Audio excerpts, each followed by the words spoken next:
Hey guys, this will be video 8 for the how to restore a vintage Gibson Les Paul.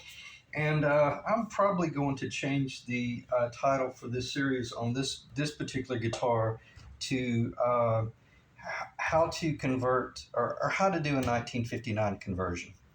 So with that said, I had no intentions of ever doing that until about 2 or 3 videos back, where I began to see what it was that was actually materializing was a guitar that from, 30 inches away, you'd be really hard pressed. You would realize fairly quickly that, okay, yeah, that's not the original headstock, but everything about it is pretty darn close to 1950s specifications that I think it's definitely worthy and warrants calling it a 59 conversion. Okay, so that's what's going to happen. So I'm going to go back and change all the titles for the first 7 videos to just that, because what happened, I'll give you the brief rundown on this guitar. Chip had contacted me several months back, and it happened fairly quickly. We just went right to the finish line as to what it was we wanted to do as far as restoring his guitar, which originally had it came to me, and it's cool. Chip owns a music store in North Carolina. So the cool thing about it was he had already removed the neck. It was still in the body, but it was already loose and ready to just pull out with ease. So if you go to video 1 where I open up the case, you'll see that this is what was on it, the typical Deluxe headstock. However, it had been broken pretty tragically at one point in its life, and a friend of Chip's did a phenomenal job putting it back together and just doing all this, repair work, working around what they had, just to keep the workhorse going, because Chip was a gigging musician, and I think he's owned this guitar for a very long time. So anyway, that's where we started, and I never wanted to repurpose this headstock at all, but I just kind of kept my mouth shut because I knew the potential of what it was that we had on the table here. But I was restoring 2 other guitars at the same time, and I didn't want to get too overwhelmed with trying to be everything to everybody, and then obviously making promises that I might not be able to pull off. So as this guitar progressed, I began to see the absolute potential of it, and I'll do a slower flyby here. And definitely before this video ends, I'm going to talk about doing water slide decals, doing a painted headstock. That's not a veneer or a Vulcan fiber. It is a veneer, but it's maple, but it's a top Honduran mahogany, and it's all epoxied. So the reason I can call this like a 59 conversion is because that's how they would have done it in the 50s. They would have been gluing a holly overlay down, and then it would have been painted, most likely nitro cellulose black. And also, I've got the 17-degree pitch headstock. The original fretboard that came with the guitar. Chip didn't take much for Chip to talk me into repurposing that. That's the original Pearl Lloyd, but these 2 Pearl Lloyds were missing, and I found those. I found a set of those and installed those. That's all in the early videos. But what's really cool is like these side dots here. They're actually from Stuart McDonald, and I'll see if I can get them to capture. They're the actual 50s specs Tortoloid. If you turn them in the light, you'll see all of a sudden they'll turn reddish brown, and if you get in the sun, they're basically transparent. They're really beautiful. So I think it's cool to do that when you're doing, and I think they only did that on the 50s Les Pauls. So, and they're probably doing that on the historic series as well. But so I got those from Stuart McDonald, and those are also in Jerome's guitar as well. And they come in a set of, I think, 10. 1, 2, 3, 4, 5, 6, 7, 8, 9, 10. Yeah, they come in a set of 10, and I want to say they're like 15 to 16 bucks. They're not cheap. By the time you factor in shipping, they can get fairly pricey, but man, does it ever make a world of difference when you're looking down and you're virtually looking at a 50s Les Paul is what I'm saying. Okay. The only thing I did do a little bit differently was I used a cream all parts binding. I typically use either ivory or a parchment. Parchment's really beautiful as well. And I elected to just leave this really natural, the kind of like a bone cream color. It is definitely cream. I say that, hell, this may be ivory. I'm pretty certain that this one is cream. The ivory and the parchment get considerably lighter, but nonetheless, this guitar is pretty much off the charts. It's phenomenal. It feels insane. It just feels incredible. And when we first started out, I'm just going to talk off the top of my head throughout this video. It came to me, obviously, as I've already shown you, and in the early videos, you'll see that this thing was just way, way worked down. Somebody had probably worked it before he ever even got it, but it was insanely narrow.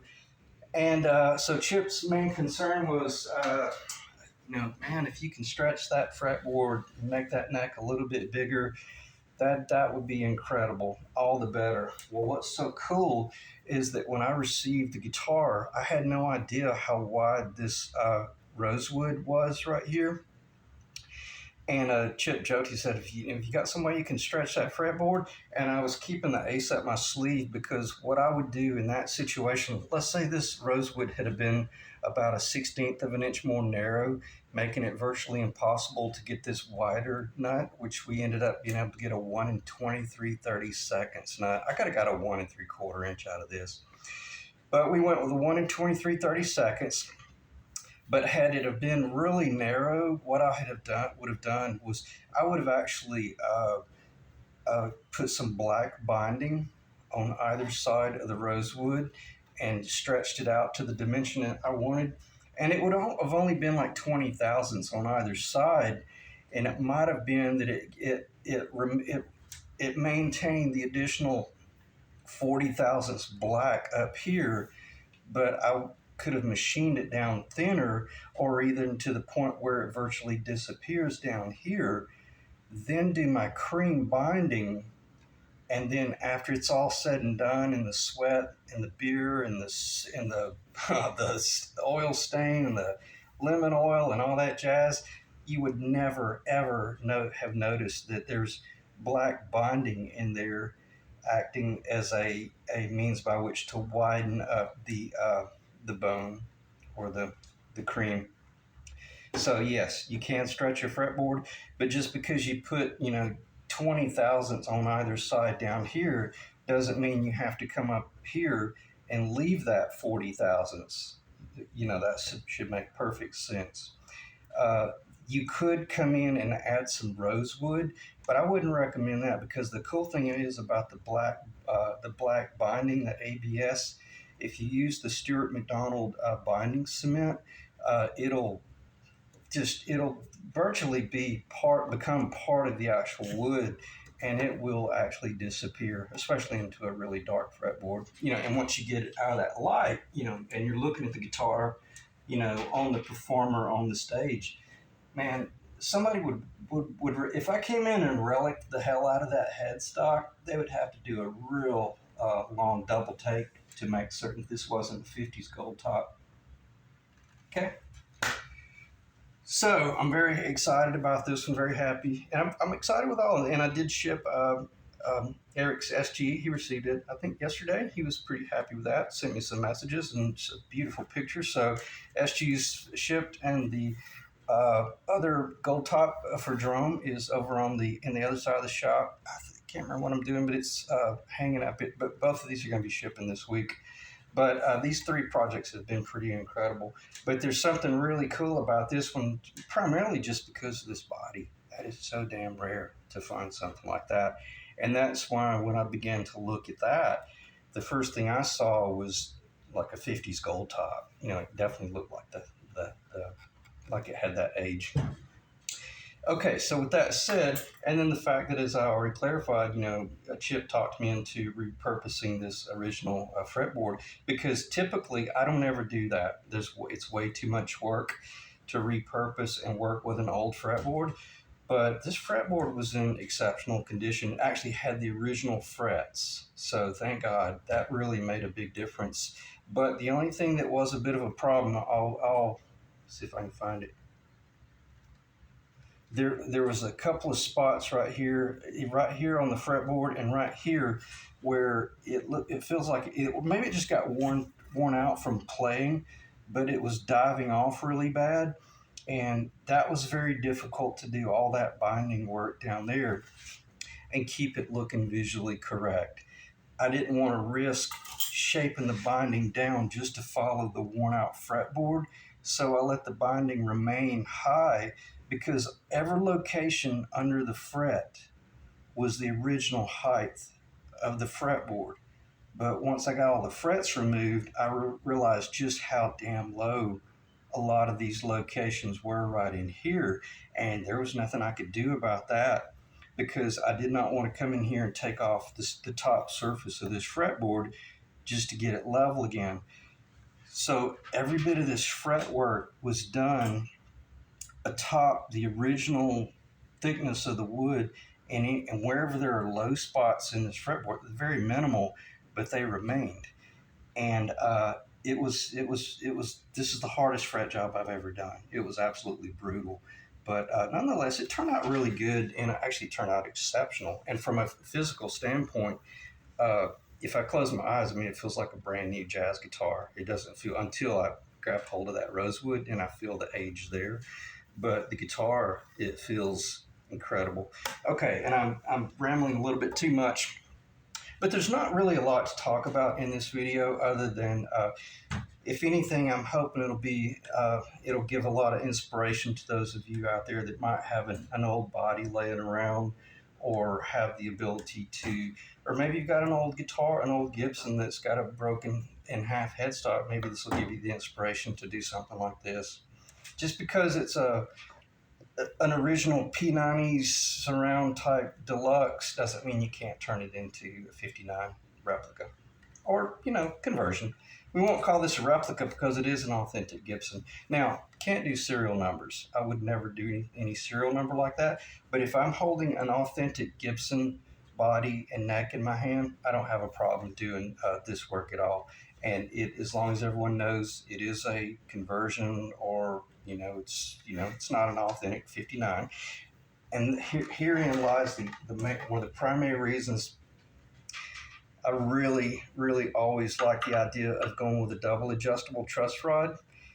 If this guitar ever fell in the hands of someone who was a little unscrupulous, there's no way they could take advantage of anyone and claim that this guitar was an authentic 59. I don't think it would pass the test. As soon as it went into any shop, they would see that that's under that's a water slide, and that this is, this logo is just ever so slightly different from actual 1950s. It would be really hard to deceive someone with a guitar like this.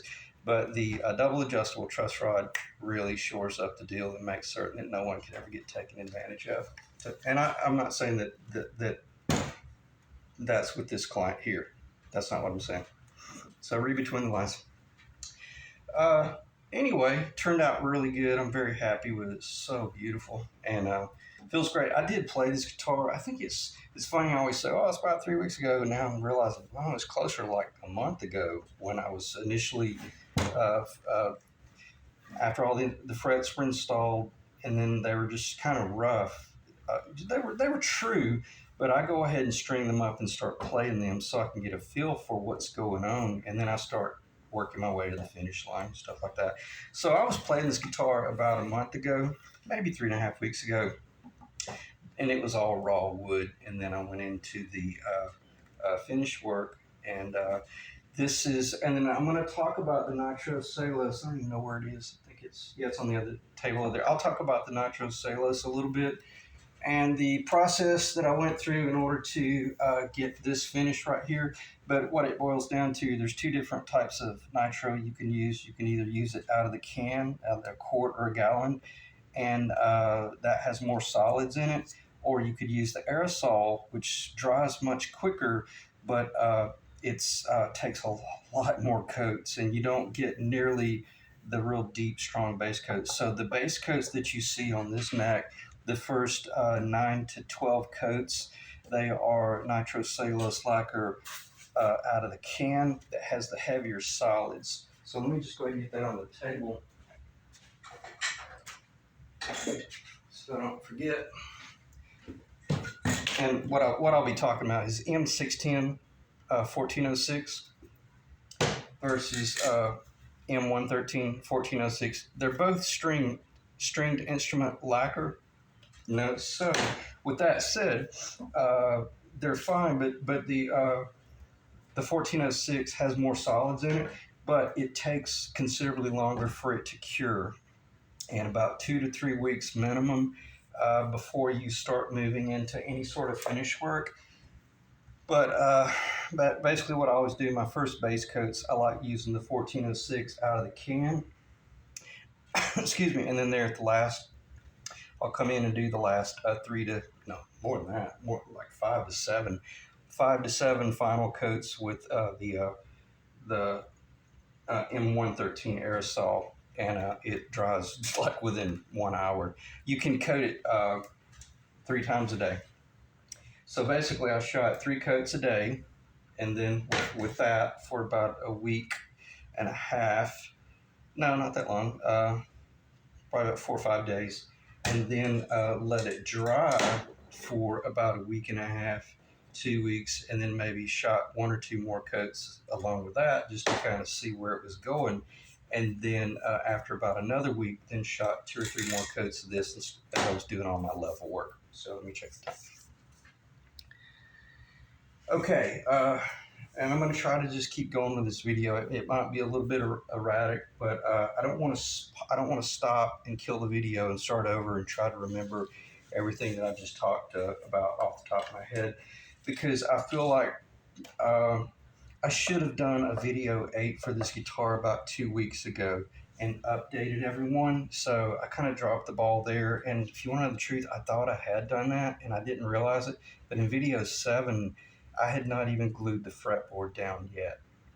So obviously, since video 7, it's basically damn near finished, and it's all it is. And again, when I say finished, the tuners have already been installed, played, set up. Even the bone nut there, it's perfectly, it's finished. It's ready to just reassemble and basically put in the case and just about ship. It's that close. But I am going to spend some time talking about all this machine work here again, and the layout and the and that's what prompted me to approach this video from the standpoint of I want to start addressing the remaining videos related to this project as if it's a conversion, and you guys are wanting to do a conversion of some sort, especially if you're doing a conversion where you have P90s and then you're converting over to humbuckers, because I'm certainly qualified now because of holding a 1971 guitar body in my hand, that this outer footprint is virtually identical to my Stuart McDonald 1959 Les Paul templates, which was based on Dan Erlemann's 59 Les Paul. So when I began to see that, whoa, when they came out of the gate with the 68, it was about as close as you could get to an actual 59, 58, 57, 58, 59, probably earlier than that as well. But they went back with the P90s.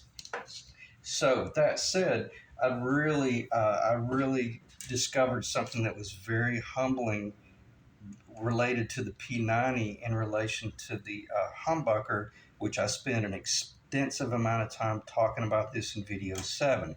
So go to that video and you'll hear me talk about the discoveries of the difference between a pickup that only has a cover around it, which is the P90, and then that P90 is just setting in this location, which is actually a little bit forward of this. But then if you convert over to the humbucker, the width from the edge of the pickup cover, the chrome or the nickel, to the edge of that ring right there changes everything. And it forces you to route back about 1/8 of an inch deeper. And if you're not careful, you'll end up with this considerable gap up here above this location, thinking that, oh, it's no big deal. I've got P90s in there, so I'll just route out for a humbucker. Well, yeah, that'll be fine. That would probably be okay if you went with an uncovered pickup that well, no, even if it has, it doesn't matter. It would have to be an uncovered pickup that's not even in a ring. Okay, so let me stop because I'm creating a hypothetical that nobody would do that. But I got kind of humbled when I made those discoveries very early in this build, and then started really talking about the engineering side of it in video 7, related it to the Stuart McDonald templates, as well as how to get this bridge pickup in the correct location and all that jazz. Again, I'm not going to start re-engineering that in this video. I just want to let you know that if you didn't watch the whole hour-long video of video 7, you missed an enormous amount of information related to doing this actual conversion. And that's what prompted me to retitle this series. This information that started materializing probably after video 3 or 4 is just that. It's sufficient for you to do a conversion. Okay? I'm not talking about a fake. I'm not talking about taking a different manufacturer. I'm talking about if you've got a vintage Deluxe or something like this, and you see the potential and you love the guitar, then this should definitely be the video series for you in that respect. I can't, I'm not the hall monitor, I'm not the guitar police, but please don't use my video to build a fake guitar. Okay, and if you do, that's your business. That's your own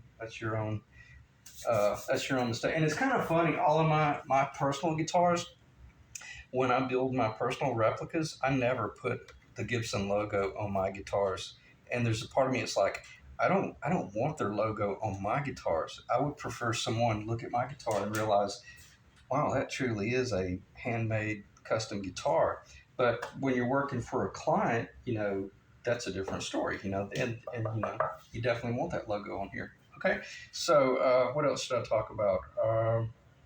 Let's start talking about, I think I talked about the Mohawk just enough. Let me get this off the table. Just remember that the M610 1406, this is about $32 a quart, 34, 35 with tax. More solids, covers a little bit better, harder to work with, slower cure time. So this is the good stuff. If you're in a little bit of a hurry, this is going to be about $22 a can, but it's extremely fast. It atomizes unbelievably well, but you'll end up buying about 3 to 5 cans here at $22 a can in order to pull off just one single guitar. So start doing the math and you'll realize, okay, I'm not going to be able to do any sort of nitro cellulose work and come in, make sure that lid's on it, and come in and create some sort of real deep gold, bronze, copper, without spending $32 on my tints and stuff like that. So you'll have several $100s just in your, a minimum of $200 in just your nitro. Okay, so with that said, let's talk about the machine work here. Well, let me back up. Okay, I'm going to kind of recap everything that I've done, and then possibly talk about how to do it. But if anything, just listen, and it should make perfect sense. When you're doing your own overlay, I'll go ahead and show it. It's no big deal because I got it over here, and that's what prompted. This right here is what prompted me to do this video today. Okay, what is going on here? This is 2 pieces of maple from Woodcraft, a thin veneer, that are epoxied together, and then I X-Acto knife out the Gibson, logo location. But before I epoxy that in, I do all of my black nitro cellulose with the M104 225. This stuff's incredible, and it is black. It is very, very much black. It's not like a charcoal gray or anything. So, so before the logo gets epoxied in, all this is sprayed black over the course of like a week. Okay, like 3 coats a day, sanding in between, in order to get it to be like along the lines of the vintage approach. Then this gets epoxied in from the back side, and I don't want to take this off because I don't want to risk it curling. And if it curls, it'll break. And I don't want to take this up from this cardboard until it's ready to glue down, because I built this in the event Jerome, for his Goldtop, which is a 69 roughly. Jerome's a really big guy, and I offered to him to do the same 50s conversion, and he was like, "No, I want the bigger headstock because I don't want to see the real small headstock." And I get that; that made perfect sense. So it's kind of cool. I had made this for Jerome in the event he wanted to go that route, but now I've got this one left over for a future project. So with that said, after you've got this part made up, then you're ready to, not ready to do the water slide just yet, but there are this is a guy up in New York that does really, really beautiful, and it's probably the laser jet or whatever you call it. But I bought 4 of these Les Paul model water slides, and had never used them before, because I've never restored an authentic Les Paul where I was actually doing this, Gibson overlay and this Les Paul water slide. And there's a part of me that's thinking, oh man, I do not want this thing to look like a $22 model from, the big box or something like that. But I got to tell you, this, whatever material it is to use, when I did my scissor work, I cut it out very, very close to the actual name. I'm talking, there were times when I was like, ooh, I'm getting a little bit too close, but I was holding like an eighth of an inch average, even like in this location right here, between the P and the L.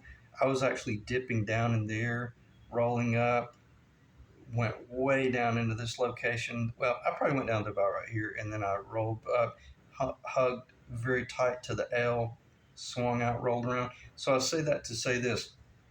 When I was really ready to do my water slide work, I had already painted probably close to 20 coats of clear coat, including the black, probably 9 to 10 coats of the black, and then 10 to 15 coats of clear, thin, sanding, and just, that was over a course of probably a month, working on it, 30 minutes each day and having to let it dry. But so much so that I knew that even if I did this water slide, and it just looked like crap, then I could have basically just sanded it off and never had any fear that I was going to damage the work below it. But I'll try to capture where sometimes the light will catch it and you'll kind of see the water slide. The reason I'm doing this video is because this blew me away. I had no idea it was going to look this good. And after I got the water slide on there and let it dry overnight, I shot probably 4 to 5 coats, extremely thin coats of the 113 1406. And when I say thin, I warmed this up a little bit. Anytime I'm spraying my lacquer, it's never room temperature because it's ice cold in my basement shop. But you want to just have it warm, not hot. If it gets hot, you'll cook the chemical and it will never function, like when you try to start shaking it up. So don't cook it, but just warm it up. And usually what I do is I'll turn the little heater on and I'll get the water just hot enough that you can stick your hand in comfortably, but you realize that's pretty warm. And then just drop this down in there for about 5 or 10 minutes. Shake it up, 60 seconds. Then you're ready to do your spray work from about 14 inches away. 12. Don't get up here and do this crap. If you're too close, the nitro cellulose lacquer is so hot it will melt that, and it'll eat it alive. And so you have to do real fine coats, and it's one of those things that you either get it right or you screw it up and you've got to start over. So fortunately I got it right the first time, but I did screw up when I was sanding it. I sanded a little bit too much, and I had to just go ahead and sand off the whole logo. And in other words, I did have four of these, but now I'm down to three or two because one got lost. But neither here nor there. But I say that to say this: uh, it turned out extremely well, and so much so that had I have known that, I would have. Well, I would have just been more because I had mentioned to let me stop. Let me slow down. I can't risk letting this get scratched. Let me pause and put all this back together, get the table under control, and then I'll come back. We'll talk about just how to finish that headstock.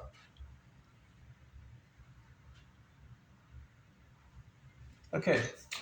So with that said, the reason and I may have already clarified this, but the reason I decided to do all this work by hand is because I didn't want it to look like a Vulcan fiber overlay. And you just couldn't really pull off. See, with this, you're able to do a little bit thinner line across the top. If you go with the Vulcan fiber overlay, man, that stuff is super thick. And the thicker the Vulcan fiber overlay, the thinner your actual headstock has to be. Okay, now we're getting into the realm of engineering here, where now your headstock itself has to be super thin in order to receive the thickness of that Vulcan fiber. Now you lost a lot of the tone and the strength and the historical accuracy of everything. Okay, so with this design, with this build right here, this is as close as you could get to like an authentic 50s headstock. 17 degrees. Uh, it's uh, it's almost 5/8 of an inch thick right here, and it is slightly over 9/16 of an inch thick out here. And what that equates to is just that, a historical headstock. Okay, so, and I'm not bragging or anything. I'm just talking about how much you have to put into just the headstock itself in order to achieve that historical accuracy. Okay, and then once you do, well, then it'll always be there. Okay, and I won't start talking about ears or any of that stuff because I covered all this stuff in the early videos about how do you actually build a headstock, and that's just the way they're built. You have to add these little ears on the side, and typically the magic number here is when you're working with your lower, it's about 2 1/4. 2 3/16 of an inch minimum. So if you had a really beautiful piece of Honduran mahogany that was exactly 2 3/16 of an inch, well, you're right at the threshold of that being enough material. It'll work, it'll be fine, because this dimension right here at the 16th fret location, uh, it's actually slightly under 2 3/16 of an inch, and I don't want to try to grab my scale, it's too far away, but just keep that in mind. But you don't want to be too wide. So let me stop. So if you're qualified to do that, you're qualified to engineer this taper and all that stuff. So, and I may have spent a little bit too much time talking about that whole black binding thing and all that jazz, stretching the fretboard, but I just wanted to let you know, don't let anything discourage you. I know why I'm talking about this, because every now and then I'll be watching eBay or something, and I'll see a beautiful old silver tone fretboard come up for sale for $20, and it's probably Brazilian rosewood. It may be. If it's not, it's some really beautiful Indian rosewood. So just because, uh, so I say that to say this: it's amazing what you can find, and then you can repurpose it. Okay, so I'll stop. But with that said, the next thing would be just using your Stuart McDonald templates in order to achieve your profiles, or either there's, or if you've got a guitar out there, just like this, the neck that was on this guitar, Man, beautiful, just beautiful neck. I mean, it was awesome. Typical 70s, you know, it's got kind of it's a little bit more, this is more of a pure true segment here. It's not very, it's not very historically accurate. Well, it's not historically accurate related to the 50s at all. But anytime, you know, I'm building my guitars, I'm building per, you know, like 58 specs. A little bit more material here, a little bit more graceful transition, a little more radius work. It's all by hand. So when you're doing everything, I'll turn it this way for the light because that shadow. So what is that? That's a 58, 50, 59, probably 57 as well. I don't know. I know they got pretty fat before 57. Uh-oh. I know that just went crazy. Let me see if I can get it to stop. Sorry about that. Okay, so anyway, so just take note of that. And what is that? I have no idea. Well, I do know that this dimension right here, I guess I do need that scale. I typically start out machining these, it's close to 15/16 when I'm doing all my major machine work.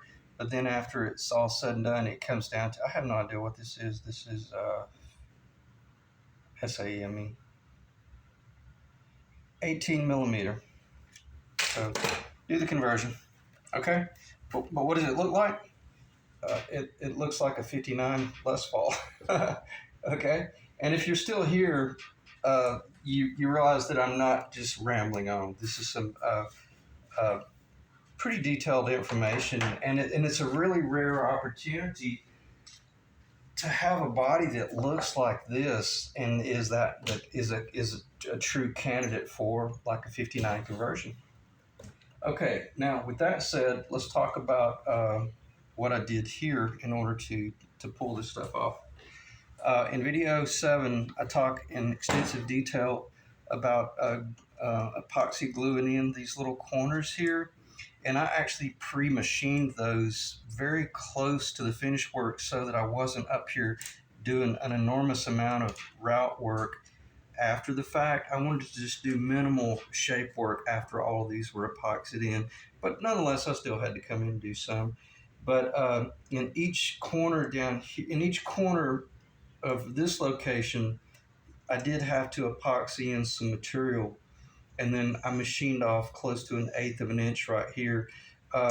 Whomever had chiseled out these locations to receive a humbucker that was originally in a P90 surround, even though it had a mini humbucker within it, that's irrelevant because the actual machine work for the body was based on the 1968 and 1969 P90, which was based on the 50s.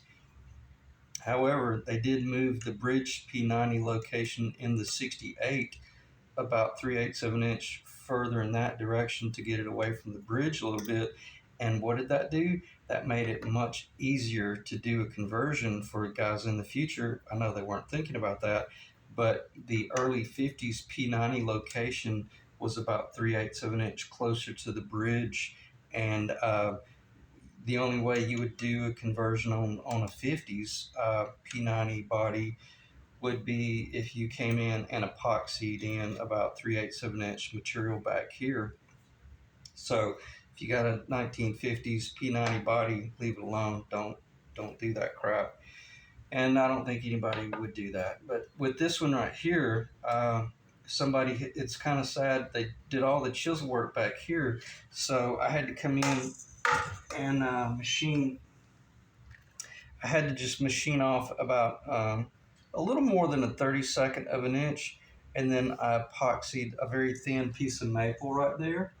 And then all I had to do was then allow on that back wall to be the back side of the humbucker location. And let me go ahead and just show you how I was able to determine all this just by having my Stuart McDonald templates. See, from Stuart McDonald, you could order this template, and I'm not affiliated with anyone. I just use this a lot over the last 5 or 6 years, building guitars and building replicas.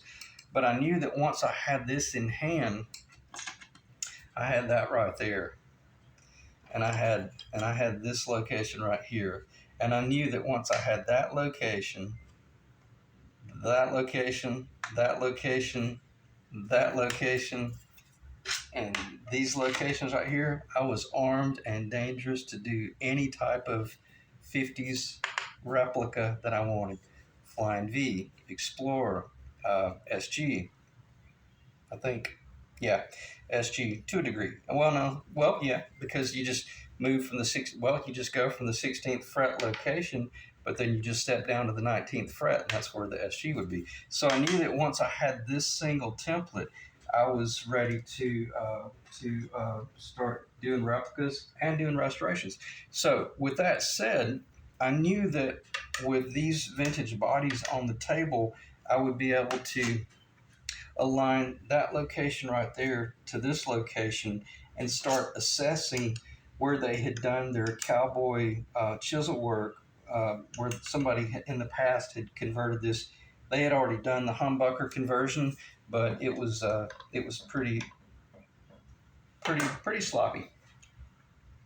But with those two locations right there, then I was able to start engineering how far could I move, should I move, or how far did I have to move, and stuff like that. So I knew that I was very, very close to a 50s layout. And what I had covered in video 7 was it hit me that originally, okay, this pickup that has always been in here, and you might look at that and go, oh, wow, that's awesome. You know, somebody did a humbucker conversion.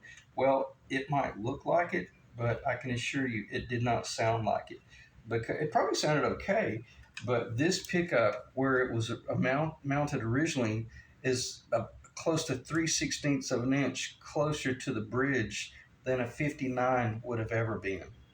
So by just barely, I mean, when I say barely, just barely getting away with all of my machine work that I did once, and I'm not installing the pickups, but once I did my machine work to receive for Chip to do his future pickup work, see, he's got plenty of room to move around, but I would, you know, with this video, I'd make the suggestion, get as close to that wall as you can, because, but still functional.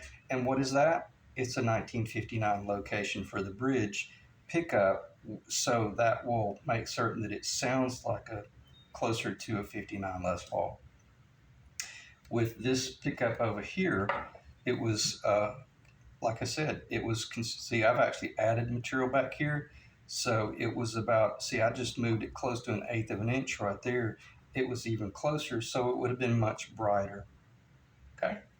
All right, so all those things are important. The only way you're going to be able to pull that off probably is if you've got, at a minimum, just order just this one template from Stuart McDonald's, probably $120 or something like that. I think I paid about $400 for all of my Stuart McDonald templates, but I got the full Monty, man. I got everything. I got the actual carving templates for verifying, you know, things like that. And I've already covered this in this video series where I actually, probably in video 1 or 2, where I pulled out all my Stuart McDonald templates and I started assessing this body. And it blew me away how close it is to my 59 carving templates. Okay, so with that said, so I did just that. I got all that machine work corrected, done, and then after it had all that raw wood in there, then I knew it was time to try to come in and make it disappear visually, so that obviously any tech would be able to look at it and go, okay, well, somebody reworked the humbuckers, but at least they did a really good job and everything's very precise, and you know, and then they took the time to come in and so that lids on there, you know, and this ended up being more of like a copper bronze color. I don't think you would be able to spray this, even though I am going to, and I'm not sure which guitar it is. I've got an idea where I'm going to spray this, but I just mixed this up in order to take a brush and just brush all this raw wood, basically two coats, and I was able to achieve a control pickup cavities that pretty much looks historically accurate, or close enough for rockabilly. And then, but I left this natural just to show that it was the true Honduran. So kind of ridiculous. That's a waste of time. But one thing that I do have left to do here is I'm going to be mixing up just a very small amount of epoxy. We'll go ahead and talk about this. I'll use this first. Let me get stuff out of the way in case I drop it.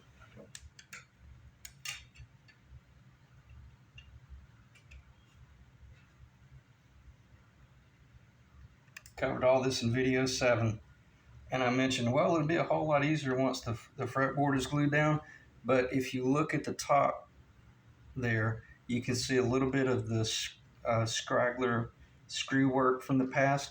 I can drop a little bit of, I'm planning on dropping just a little bit of epoxy in there that will be pre-tinted, but then I've got my gold bronze there that I'll be able to touch the top of. But quite frankly, it's so minimal. There's a possibility I don't even do it where it's outside, other than just this one corner. See, there is there's a little screw location right here. There's some sort of weird, no, not, never mind. Oh, right here. There's a weird little screw location right there, and then there's a screw location right there, right here and here, here and here, and then obviously these two. This location on the bottom appears to be historically correct. Okay, like where this pickguard goes on. And all I can do is just lay it down and show you what I'm talking about.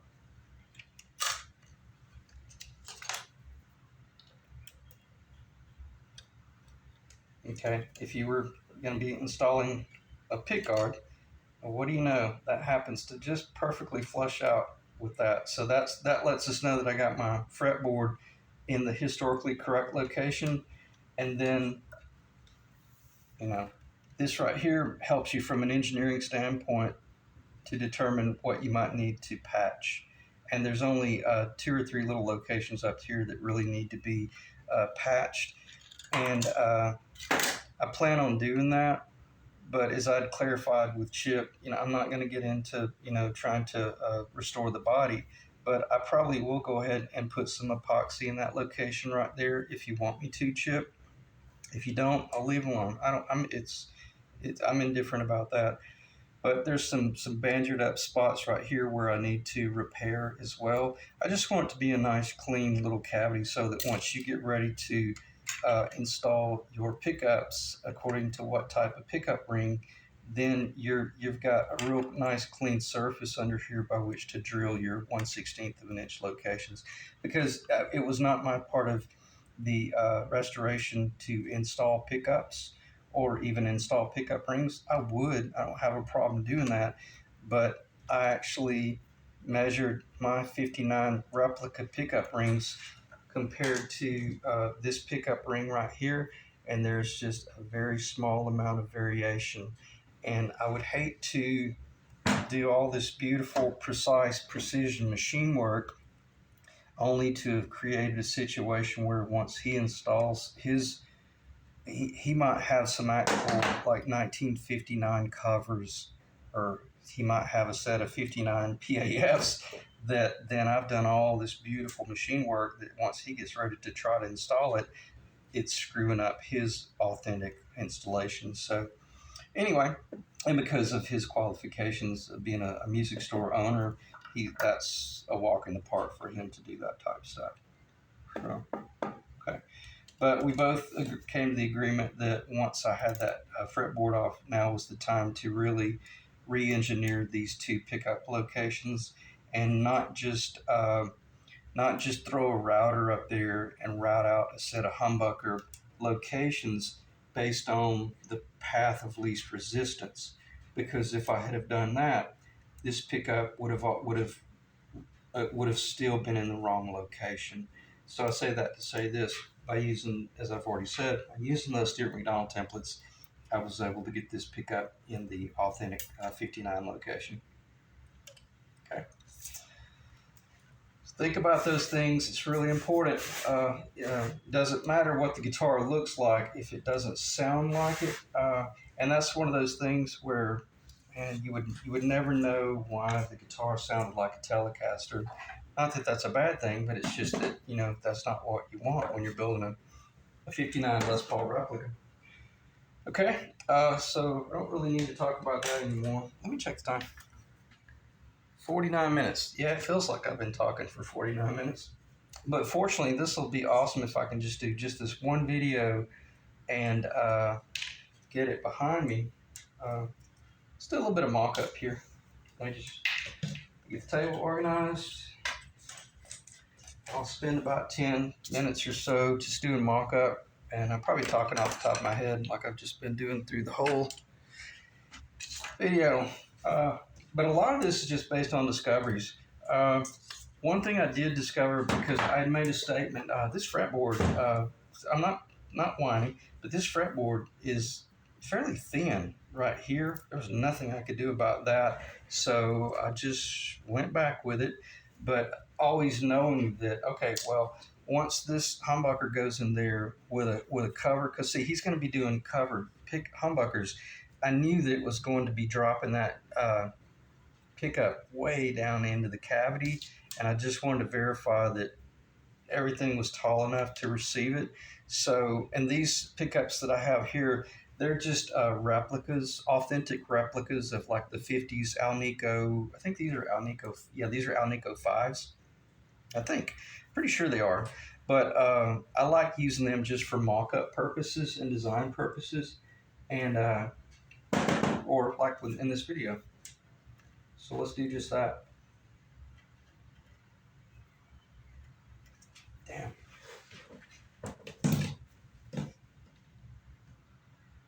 So much easier doing the stuff off camera than you try to do it on camera, and you make a fool of yourself.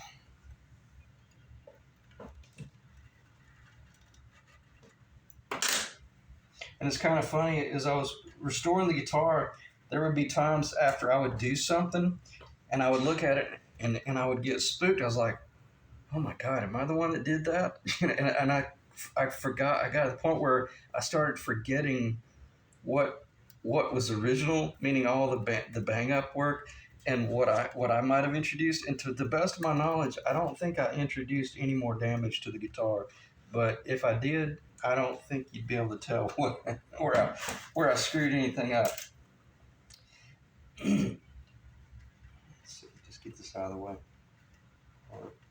I don't think there's any sense in worrying about trying to mock up the bridge location, but I'll just take that out of the way. Yeah, that should be good right there. Okay, so with that said, if this were my guitar, I definitely would be radiusing the bottom edge of that particular pickup ring because it's got a fat little belly on it, and that kind of blew me away because when I build my guitars, I tend to be just a little bit more flat in this location, and then once I get over here, then I kind of pinch off more like a violin, and it makes for a much easier neck pickup installation. But once the strings come off this fretboard, this pickup's gonna pretty much be, if you're lucky, it's going to be flush, but most likely it's probably going to be below the ring a little bit.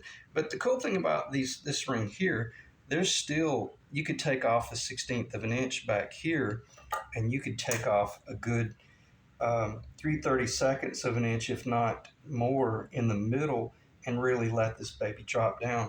But the cool thing about this pickup ring, you see how it's tilting that humbucker perfectly. So with that said, it should be a very, very easy install. And as you can see, the screw heights here, they're nowhere near hitting the bottom, and you got plenty of movement side to side, and probably forward and back, barely.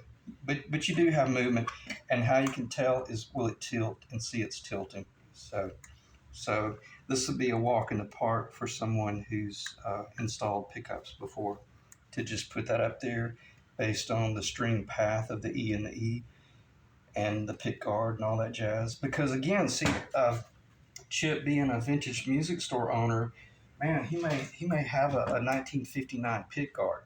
He may have a pickup rings. I've already covered this.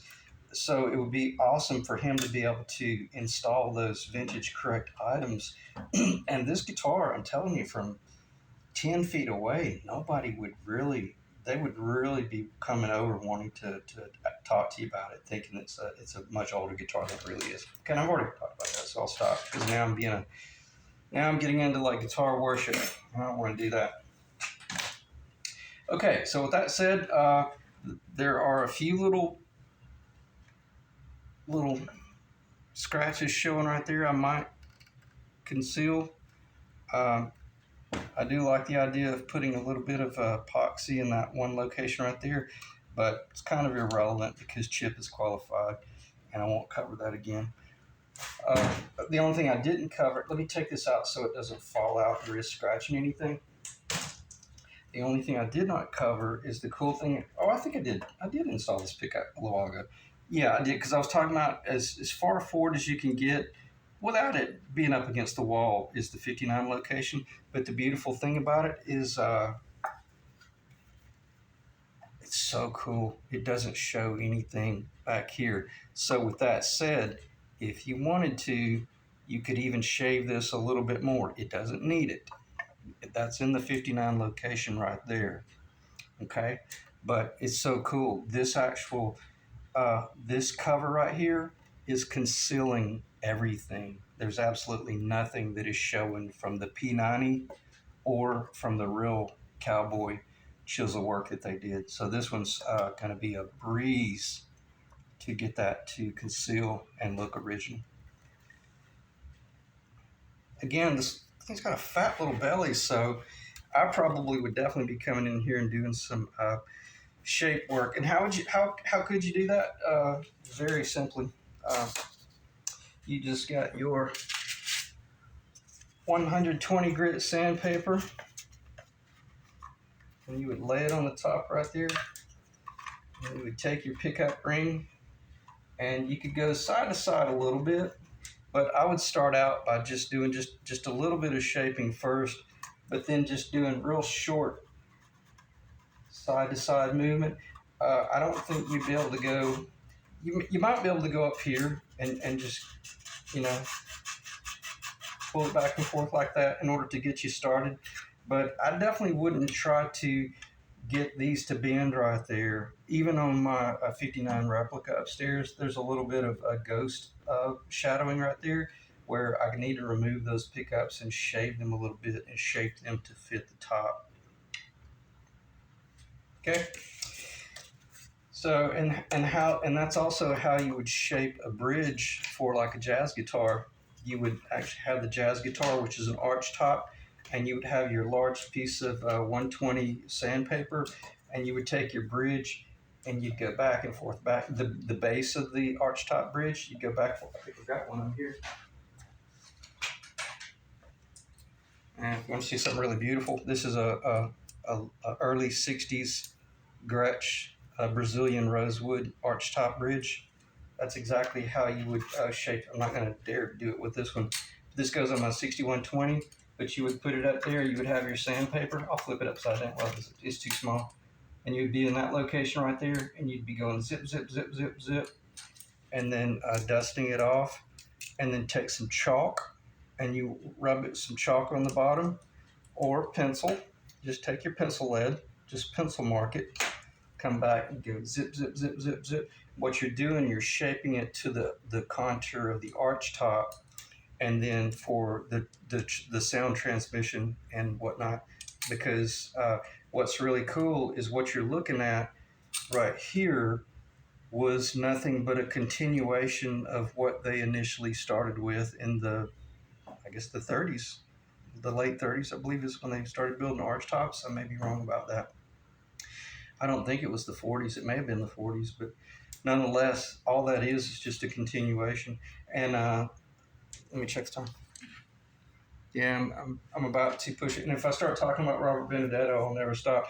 But in Robert Benedetto's video series, he did an analysis of different arch bases and whatnot, and he came to the conclusion that what I'm holding here in my hand was the most pure and clear note that the guitar could produce, and he tried everything, and he was shocked to realize that it's amazing how you build all this big, beautiful archtop acoustic jazz guitar, and then all you have to have are these two single studs, either going directly into the body or into a rosewood or ebony bass, and that's the optimum tone for an actual acoustic jazz guitar, and same thing for an electric as well. So this design is pretty much the optimum design. Okay, I can't think of anything else to talk about. Again, I hope this was an okay video. It really was just kind of a catch up for the client to show the progress. This thing's pretty much ready to ship within just a day or two.